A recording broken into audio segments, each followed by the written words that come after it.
tere, oled jõudnud kanalile Eduardi autovideod ja tänaseks teemaks on meil siis üks väga tuline küsimus, et miks tänased autod enam ei kesta.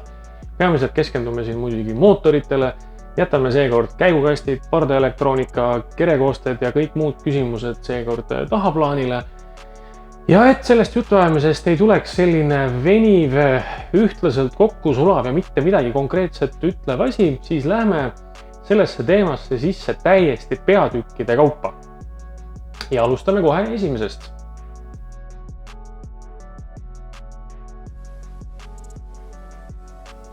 Esimene peatükk, elektroonika. Jah, seda elektroonikat. Võib-olla oled sina kunagi oma elus saanud ise kruvikeerajaga karburaatorit reguleerida või äkki hoopis kontaktivahesid paika ajanud. Mina igatahes oma punnvõrje peal olen kõike seda saanud teha. Täna on aga meil elektroonika ja see on absoluutselt kõikjal. On täiesti normaalne näha, et tänase moodsa automootori küljes on meil mingisugune 50 erinevat andurit, aktuaatorit, täiturit, regulaatorit ja nii edasi. Ja andur võib-olla ise otseselt ei mõjuta mootori eluiga nüüd negatiivses suunas, küll aga lisab see loomulikult mootorile juurde komplekssust nii tema siis ütleme ehituslikus pooles kui tema tarbimises, hoolduses ja ka remondis. Teine probleem, mida selle elektroonikaga võib meil tulla, on igasugused elektroonikarikked. Sest et on täiesti normaalne, kahjuks on täiesti normaalne, et ühe anduri rivist väljaminek võib hävitada terve mootori. See ei ole loomulikult kõige nagu popim olukord, tavaliselt see nii ei juhtu, aga see ei ole tehniliselt välistatud. Näiteks, kui kütuserõhu andur otsustab hakata mootori juhtblokile valetama kütuserõhku ja ta valetab tegelikult siis selle madalamaks. Ütleme, et mootor töötab näiteks 1000 barrise ühisanuma rõhu juures, aga andur edastab juhtblokile info, et tegelikult on 600. Ja nüüd loomulikult siis surveregulaator saab käsu, et natukene matsu peale keerata. Ja siin on omad fail-safe tehnoloogiad ja trikid vahel, aga ma üldistan. Ja selles olukorras tekib mootorisse kütuse üledoseerimine, mis mitte ainult võib, vaid üsna kindlasti põhjustab kolbidele liiga suure termokoormuse ja sealt edasi juba koos kõikide ülejäänud asjaoludega, mis lõpeb üldiselt kuusakoskis. Ja mida on see elektroonikamaailm veel meile toonud, mis on täiesti crazy tegelikult probleem, mida 20 aastat tagasi keegi ei osanud isegi ette näha. 20 on liialdus, ma lihtsalt olen ise liiga vana. 25 aastat tagasi ei näinud keegi seda probleemina ja see on tarkvara. Tänases maailmas jällegi oman isiklikku kogemust, kus jätan margi ütlemata, jätan asutuse ütlemata, aga töötasin ühes margi esinduses ja mulle tuli siis remonti sõiduauto, mis oli 11 000 kilomeetrit vana. Ta tuli sinna enne esimest hooldust ja sõiduk oli süttinud põlema. Tegime kõik vajalikud testid, suhtlesime tehasega ja tehas ütles, known case, et see on tarkvararike, mis juhtus. Diiselmootori DPF-i regeneratsiooni tsükkel miskil põhjusel ei jäänud seisma, filter läks sõna ots mõttes tuli kuumaks ja sõiduk süttis. Süüke asi on täiesti võimalik. Ja samamoodi tarkvara probleemid tulevad mänguga siis, kui tarkvara on masinal modifitseeritud mitte just kõige professionaalsemal moel. Ma ei ütle, et chip tuning on paha asi. Kui seda teha professionaalselt ja hästi, siis on võimalik saavutada väga häid tulemusi, mitte ainult võimsusnäitajate poole pealt, vaid mõnes olukorras ka tõepoolest parandada mootori üleüldist kestvust, vastupidavust ja ka kütusekulu koha pealt.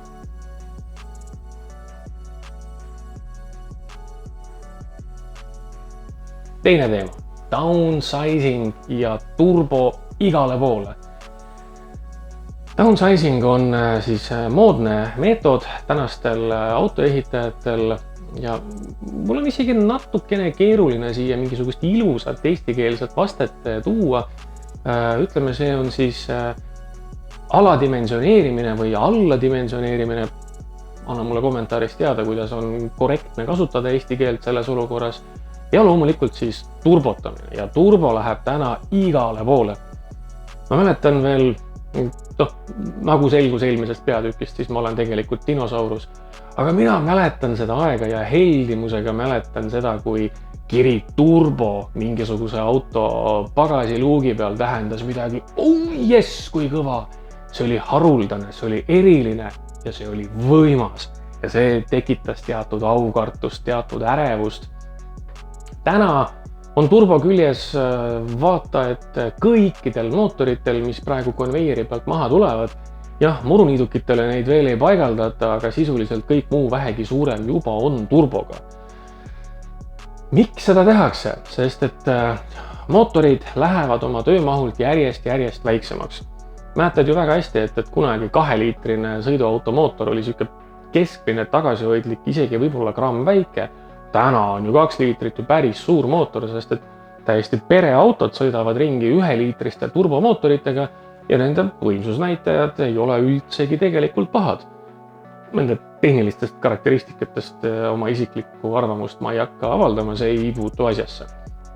Mis aga juhtub selle downsize-itud turbomootoriga on see, et mootori sisemine erikoormus kasvab tohutult, ehk siis ühest töömahu liitrist tuuakse välja niivõrd palju kilovatte, et võtame mingisuguse 90ndate alguse masina, kus oli meil 2-liitrine mootor, näiteks kui see oli bensiinimootor, siis oli see jämedalt 100 kilovatti ja kui see oli diiselmootor, siis oli see tõenäoliselt 66 kilovatti.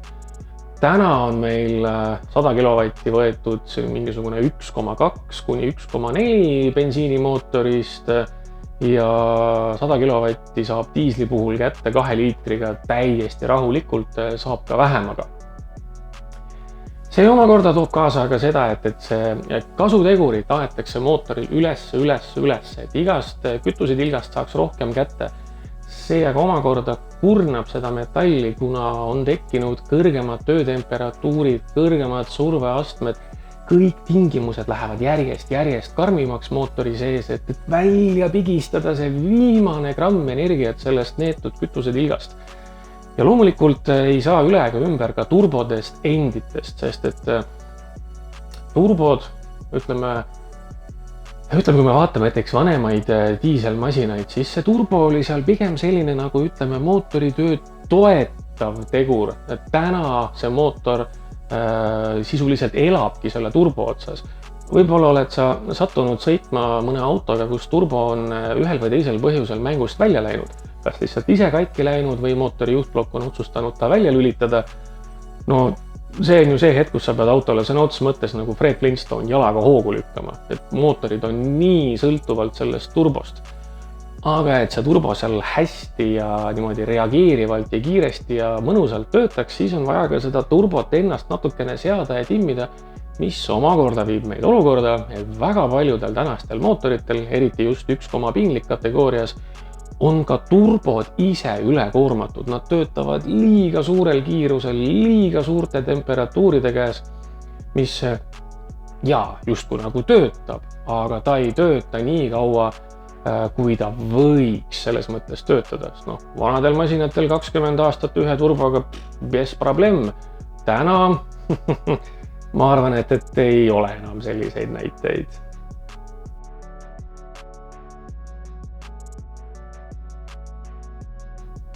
Ja saasteklassid on otse loomulikult siin väga vihaseks kirstunaelaks.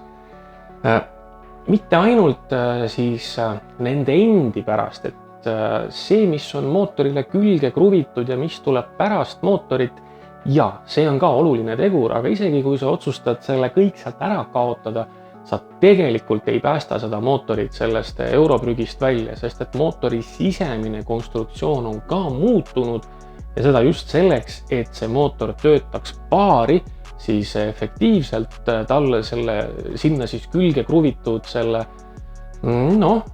maailma päästmise või Greta meelepärasele tehnikale. Seal on ka kõik omad seosed, seal on hästi palju nagu selliseid pisiasju, klapifaase on natuke muudetud, polvikäigud on muutunud, surveastmed on muutunud, see on kõik see, et saavutada kuumemad heitegaasid ja hoida siis see saastevastane tehnika nagu efektiivselt ja optimaalselt tööl. Aga Vaatame üle siis korra põhilised komponendid, mis meil seal saastevastasest tehnikast olemas on. Meil on loomulikult EGR-süsteem, meil on DPF-süsteem, meil on AdBlue-süsteem, aga EGR, idee pole üleüldse paha, et see aitab meil teatud saasteühenditega võidelda, peamiselt selle NOx-iga siis, aga mida moodsamaks mootorid lähevad, seda agaramaks muutub ka see EGR-i tsükkel ja see omakorda ummistab meil sisselaskekanaleid. No vaata neid pilte, ma olen need oma telefoniga autodest teinud, mis ma olen oma käega lahti teinud. Missugune ideaalne õhuvoolavus saab siin sees küll toimuda ja kuivõrd roheline on see kaka siin torudes, see on ju päris crazy. Ja sealt tekib meil lumepall, sellepärast et kui nüüd on mootor lämmatatud, ta ei saa enam nii efektiivselt hingata, siis järgmine kannataja on meil loomulikult DPF ehk siis tahmafilter, kuna mootor loomult tahab natukene rohkem suitseda, kuna tal on õhuvarustus natuke kehvemaks jäänud. Ja siit tekib meil see lumepall. Ja seesama DPF filter ise, ega see ei ole ka nüüd selles mõttes kõige nagu puhtam poiss. Jällegi, idee on super hea, sest et vaata mingisuguseid tossavaid, kärssavaid Avensiseid või vaata uut Volkswagen Passatit, et kummaga sa pigem tahaks olla ühes ruumis, kui seal mootor käima pannakse.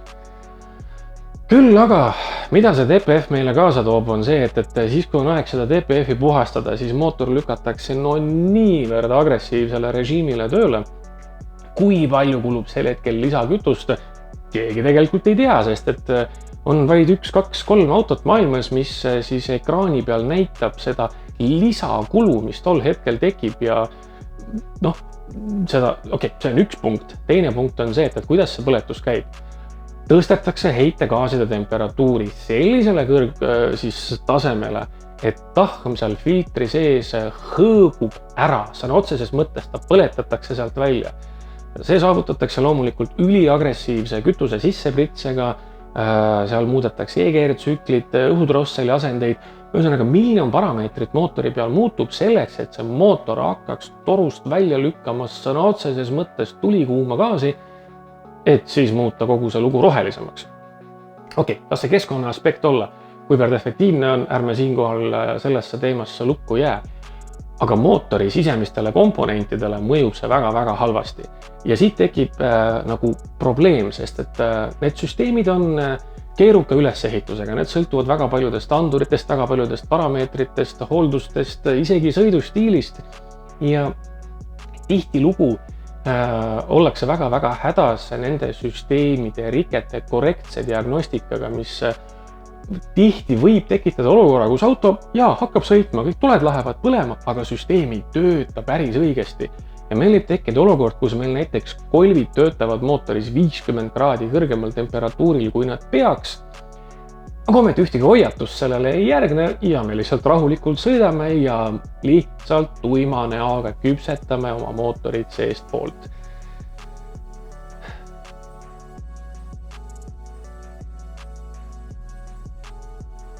Ja uhke sõna, moodsad materjalid. Tihtilugu on nagu olnud sükest virine, et tead, tänased mootorid on tehtud mingisugusest pasteedist ja vanadest õllepurkidest. Siin on mingisugune osa isegi tõtt sees ka, aga see ei ole päris üks-ühele matemaatika, sellepärast et need moodsad materjalid, mis on tänases mootoris kasutuses, meil on võib-olla natukene kergemad kepsud, natukene kergem väntvõll, natukene kergemad kolvid, õrnemad klapivedrud ja nii edasi.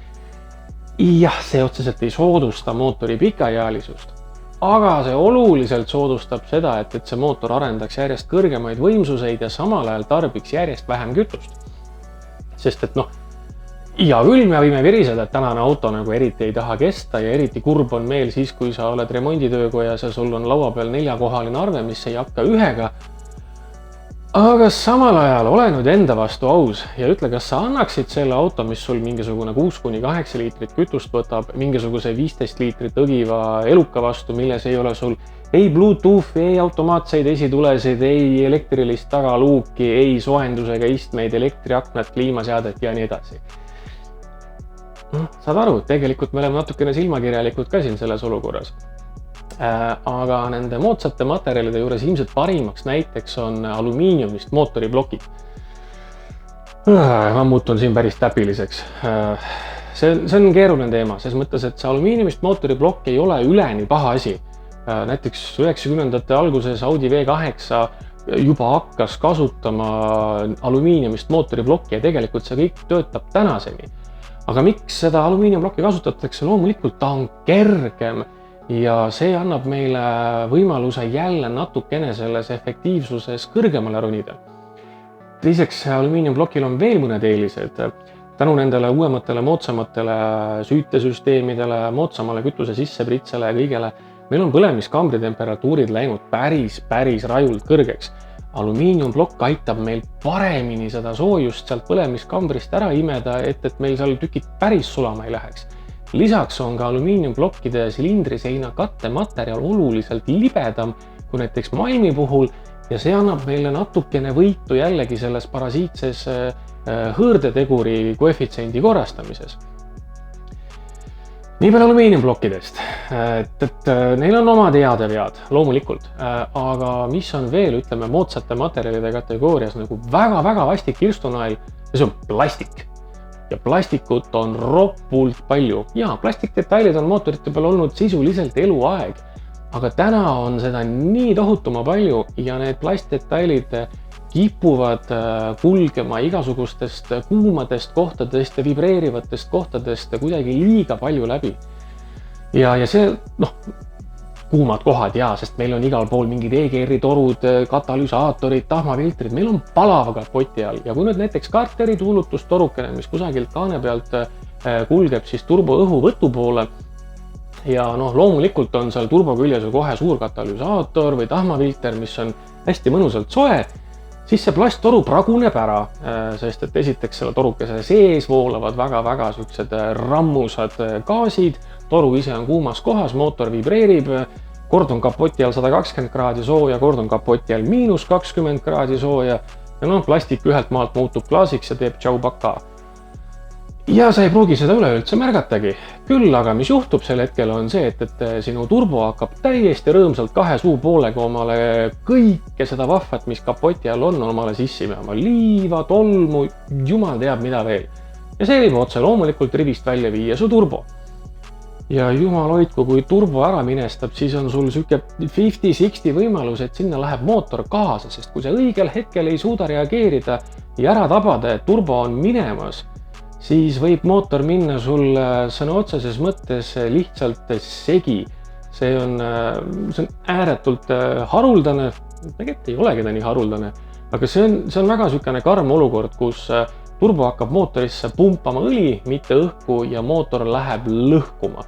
Ja sa võid isegi teda proovida võtmes seisma jätta ja ta ei pruugi seisma jääda, sest et tal on oma kütusevaru, mis on õli, mis oli sul enne karteris ja ta lõugab sul käes nii kaua, kuni see õli otsa saab ja pidulikult see mootor ka prügimäele jõuab. Ja veel, ütleme, mehaanika poole pealt ja moodsatest materjalidest on ketid ja täiesti hull teema.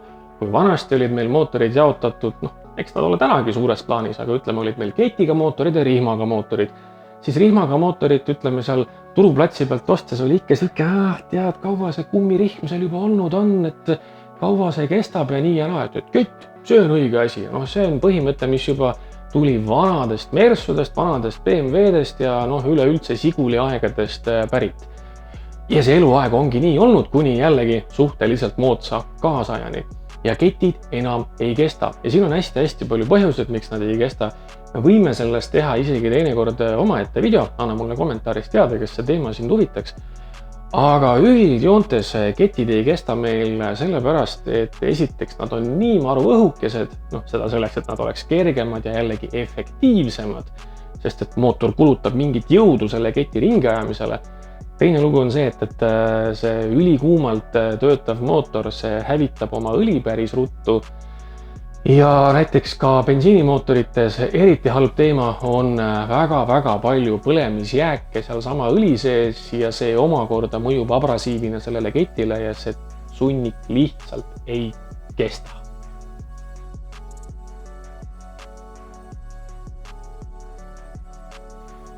Ja loomulikult ei saa tähelepanuta jätta ka mootorite üleüldist mehaanilist disaini, et jaa, mootor on selles mõttes endiselt mootor, meil on väntvel, meil on kepsud, meil on kolvid, meil on klapid, aga kui palju peenemaks on see kõik läinud, kuivõrd täpseks on läinud kõikide pindade siis sobitused, clearance'id ja nii edasi, kuivõrd tundlikud on nad siis õlide suhtes, jahutusvedelike suhtes, kasutustingimuste, kütuse ja nii edasi ja nii edasi. See ei ole selles mõttes autotootja süü, et autotootja nüüd tootis sulle meelega risu, kuigi ja on palju lahendusi, mis oleks saanud teha lihtsalt ja palju kvaliteetsemalt. Aga selles mõttes, et mida keerulisemaks läheb mehhanism, vahet ei ole, kas sa räägid autost, fotoaparaadist või kas või mingisugusest laelambist. Mida keerulisemaks see asi läheb, mida rohkem on tal funktsioone, mida rohkem on tal komponente, seda loomulikult on suurem ka võimalus, et midagi seal katki läheb ja kuna kõik on niivõrd seotud ja põimitud tänapäeval, siis on kahjuks täiesti reaalsus see, et ühe suhteliselt odava komponendi rikke märkamata jätmine võib kaasa tuua terve korraliku masina rivist väljamineku. Ja mis selles mehaanilises disainis on veel nagu trendidena väga hästi näha, on see, et mootorid on hakanud tööle oluliselt kuumematel temperatuuridel. Väga hästi mäletan termostaate, millel oli 78 kraadi, 82, 85. Kui esimest korda hoidsin käes termostaatklappi, kus oli peale graveeritud 90 kraadi, siis oli natukene nagu hirmus, et come on mehed, kuulge, et see läheb ju kohe keema, et siin pole üldse mitte mingit varu. Selle peale tänane BMW ütleks hold my beer boys ja installivad rahulikult 110 kraadise termostaadi oma toppelt turbo V8 bensiinimootorisse. Aga miks seda tehakse? Aga miks siis pannakse nii pagana tuline termostaat? Sest et mida kuumem on meil olukord põlemiskambris sees, seda eriti bensiinimootori puhul, seda puhtamalt see bensiin sealt ära põleb ja ka seda kuumem gaas lendab sealt mootorist välja, mis hoiab katalüsaatorid, tahmafiltrid ja muud komponendid jällegi nagu oma maksimaalses efektiivsuses. Samamoodi on mootorite maailmas läinud oluliselt keerulisemaks ka nende jahutussüsteem. Sul ei ole enam ammu seda pilti, et üks jämetoru sisse, teine jämetoru välja, termostaat keskel, radikes, ventilaator, kogu lugu. Ei, see lugu on ammu läbi. Meil on tänaseks täiesti levinud ja tavaline juba isegi on lahendus, kus on siis mootori jahutus tehtud multikontuurne. Tüüpiliselt on eraldatud siis niimoodi, et on silindripea omas kontuuris ja plokk teises kontuuris, sest et need kaks detaili soenevad väga erineva kiirusega. Ja siin on ka sellised nagu mugavuse põhimõtteid ühest küljest, et kui nüüd kõigepealt hakkab kuumenema silindripea ja kui me plokis sel hetkel vett ei liiguta, siis me kütame ainult paari liitrit vett ja me saame selle kohe tuppa lasta niimoodi, et salongis läheb väga ruttu elu soojaks, kuigi mootor ei ole veel lõplikult läbi kuumenenud. Ja sama on ka siis selle sama silindri poolega, et ka seal siis optimeeritakse seda jahutust ja see käib ka jällegi vastavalt mootori koormusele, et pidevalt toetada seda õiget režiimi, ehk siis mootor ei ole enam ammu selline jäme kirves, millega võid lüüa nii üht kui teistpidi, aga tänane mootor on pigem nagu sükene kirurgi skalpell, mis on nii peenelt häälestatud, et seal üldiselt seal kuskil nende kõikide asjaolude vahel see tõde on. Ja lihtsalt tuimalt öelda, et nad teevad täna mingisugust paska, see ei ole päris tehniliselt korrektne. See on ääretult paljude elementide koosmõju.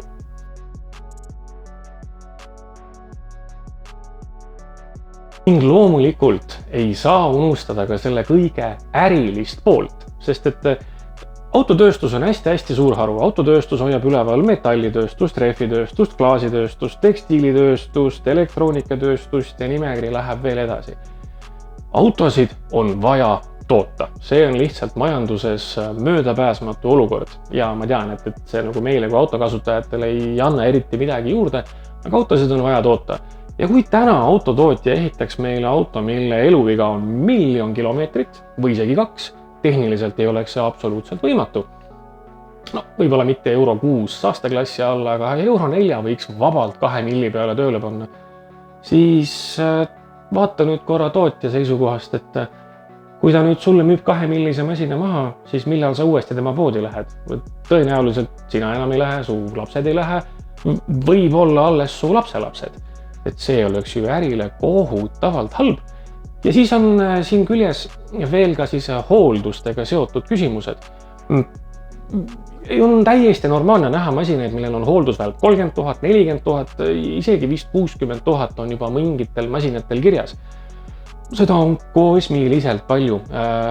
Õlid surevad sinna mootorisse sisse ära, meil hakkavad tihendid lekkima, sest õli muutub happeliseks, ta hävitab ära need tihendid ja miljon häda tekib sellega. Aga kas sa tead, miks on need valbad nii pikad? Et auto paistaks sulle atraktiivsem, sest et kui sa oled sooritamas valikut 2 auto vahel, ütleme, sa tahad osta uut autot ja sul on valikus 2 masinat, samad hinnad, samad võimsused, sarnased varustused, aga ühel on hooldevälp 10 000 ja teisel on 60 000. Aga sa oled inimene, kes sõidab 50 000 aastas, mis juhuslikult suurtes Euroopa riikides nagu Saksamaa on täiesti tavaline, siis oled sa küsimuse ees, kas me teeme 1 hoolduse aastas või 5 hooldust aastas. No, ja sinna see valik läheb. Ja ega tehases ei ole ju rumalad inimesed tööl, nad saavad suurepäraselt aru, kui kaua nende toode, ja see on toode, see ei ole auto, sest tehas toodab tooteid. Täpselt nii nad ka ise ju sellele viitavad, kui sa vaatad mõnda autotootja videot. Nemad on täiesti kindlad, kui kaua nende toode kestab, nad on selle läbi katsetanud, nad teavad, et isegi sellistes karmides õlitingimustes tegelikult see mootor käib oma 150 000 maha, selleks ajaks on garantii läbi ja tšutšu frei. Ja täpselt sama teen ka mina sulle praegu. Kui sul tekkis mingeid mõtteid, soovitusi, loomulikult kommentaarides anna mulle teada. Neid on viimasel ajal olnud muidugi nii üllatavalt palju, et ausalt öeldes ma isegi kõiki enam ei jõua läbi lugeda. Ja selle üle on tegelikult ainult hea meel. On mõtteid, anna soovitusi, seniks kuniks aga aitäh sulle ja näeme peagi!